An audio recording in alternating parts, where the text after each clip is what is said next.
कक्षा पहली से कनिका वर्मा बुलाना चाहूँ वो आवा और अपन कविता प्रस्तुत कराए। छोटी सी मुन्नी लाल गुलाबी चुन्नी खिले वाला सूट है काले काले बूट है एलकेजी में पढ़ती हूँ सबको टाटा करती हूँ।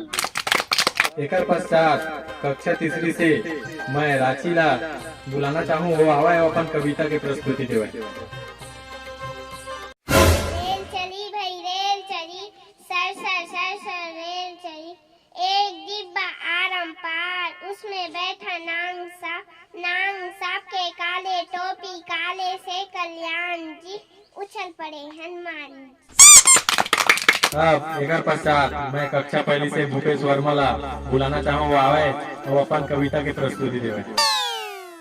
ऊपर पंखा चलती है नीचे मुन्नू सोती है सोते सोते भूख लगी खा लो बेटा मूंगफली में दाना नहीं किसी को बताना नहीं मामा गया दिल्ली ने आधा पंजा मामा हो गए गंजा। अब एकर पश्चात मैं बुलाना चाहूँ कक्षा तीसरी से रितिका और लावण्या ला जो एक गाना में अपन डांस प्रस्तुत करना चाहते।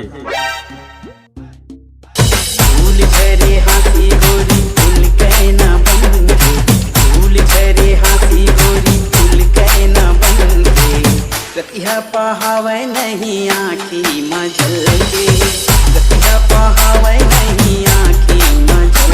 अब एकर पश्चात मैं बुलाना चाहूँ कक्षा छठी छात्र शुभम वर्मा वो आवा अपन गीत के प्रस्तुति देवे। तोरे आगो रमदाई एकर पश्चात मैं बुलाना चाहूँ हमारे गांव के most talented boy Yash Kumar Verma कक्षा छठवीं से वो आए और अपन टैलेंट ला दिखावे।